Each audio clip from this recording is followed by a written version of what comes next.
چطوری؟ بیا تمرین شروع کردن رو انجام بدیم. یعنی چی کار کنیم؟ هیچی، فقط شروع کنیم. منظورت چیه دقیقاً؟ انجامش بدیم.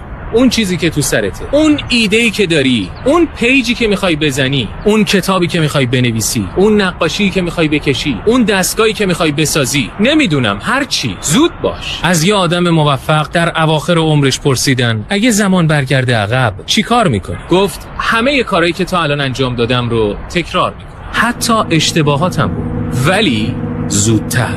بخش عمده‌ای از زندگی ما متاسفانه تلف میشه برای اینکه شروع کنیم. اتفاقا شروع که خوبه، شروع لحظه انجامه، اما رسیدن به لحظه انجام چقدر طول کشیده؟ چقدر طول کشید تا بشر لب به سخن باز کرد؟ خیلی زیاد، میلیون ها سال. بچه‌ها اومدم بگم که من چند روز پیش این ریلز رو تو اینستاگرام دیدم و برام خیلی انگیزه بخش بود. واسه همین تصمیم گرفتم که یکی از تابلوهایی که بیشتر از 1 ساله من روش چند تا خط کشیدم که رنگش کنم و بالاخره شروع کنم. پس وسایل آماده کردم و تصمیم گرفتم که روی اون دیوار نصبش کنم. نتیجهش هرچی شد قول دادم به خودم که دوستش داشته باشم و بالاخره شروع کردم. تنوع رنگیم همینطور که توی تصویر میبینین خیلی محدود بود، یعنی حتی من از یه سری رنگا 2 تا داشتم اما خیلی از رنگا رو نداشتم، مثل آبی که خیلی دلم میخواست این رنگی باشه. پس شروع کردم با بنفش. رنگای من گواش بودن ولی میدونم که بهتر بود اینا آکریلیک باشن، اما من نداشتم، پس با همینو شروع کردم و توی اولین قدم که بنفش رو استفاده کردم خیلی رقیقش کردم، اصلا نمیدونستم باید رقیق کنم یا نه و رنگ یه کمی آبکی شد و کم رنگ. اما رنگ بعدی که درست کردم رو غلظتش رو درست درآوردم و شد این یاسی که میبینین. تادا!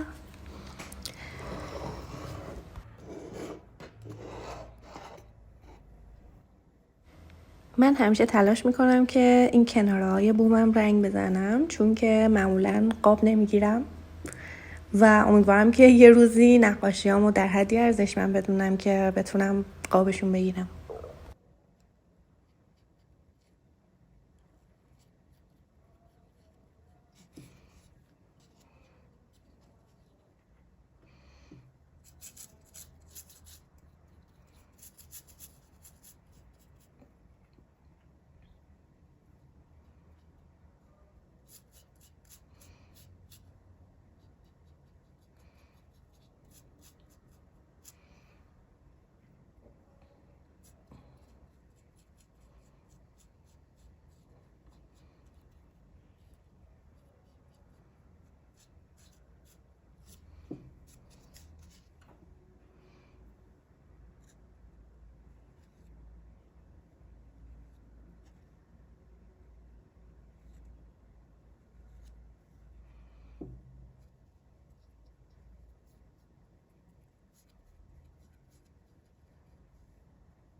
همونطور که میبینین واسه این مشبک ها تصمیم گرفتم که این سبز رو بزنم. این سبزم خودم درست کردم از ترکیب یه سبز پررنگ‌تر با سفید و اون رنگی که میخواستم نشد اما بعدم نشد.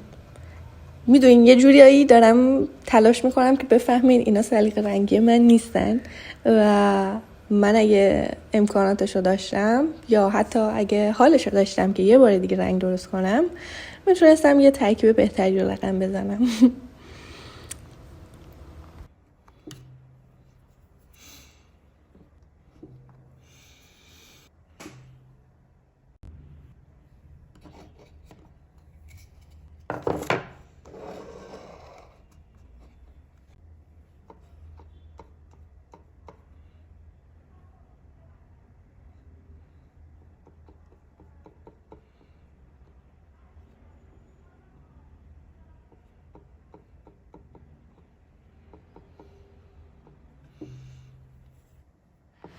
بعد تکمیل شدن این قسمتم میرم که لاینا رو بکشم و قطعا سبز انتخاب میکنم.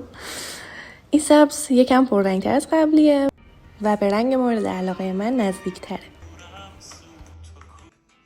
و همیشه من سعی میکنم یه ردی از رنگ زرد تو کارام بذارم چون خیلی انرژی میگیرم از این رنگ.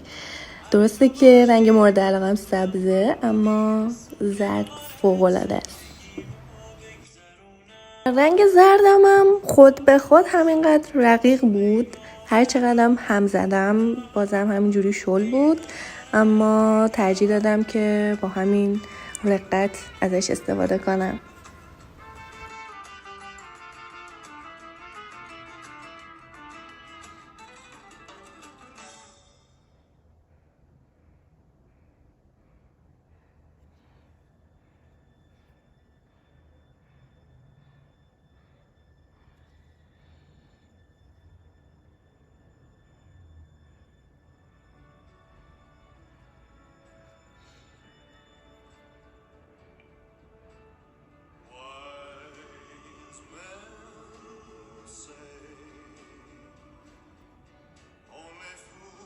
خیلی یهویی تصمیم گرفتم که این گردالوهای زرد رو به کارم اضافه کنم و به نظرم خیلی بهترش کرد، یکم از اون بی جون و حالی در آوردش.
احساس میکنم نباید این کار میکردم و با بنفش دور این زرد خط میکشیدم چون یه ذره نامرتب شد و کارم رو کثیف کرد، اما از دور که بهش نگاه میکنم یه کمی حالت سایه‌دار بهش میده و شاید هم بد نباشه.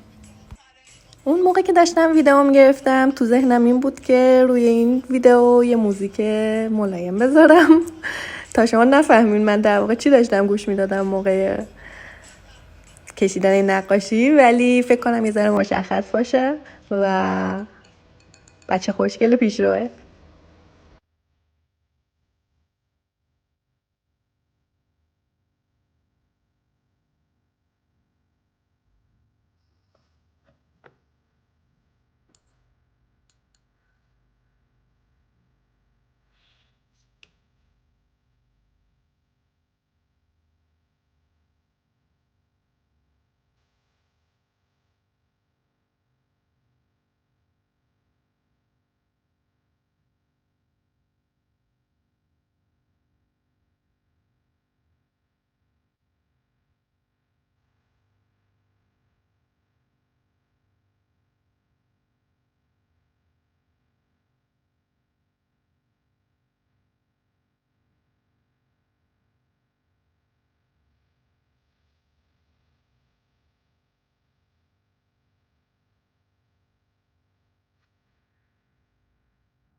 و در نهایت تصمیم گرفتم که یه سوزن رو به دیوار بکوبم و نصفش کنم.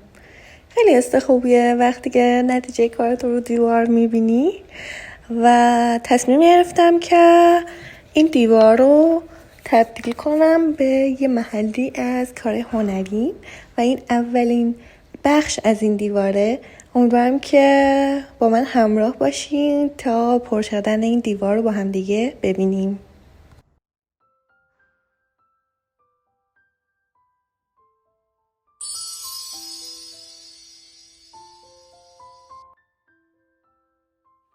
مرسی از همراهیتون. خدافظ.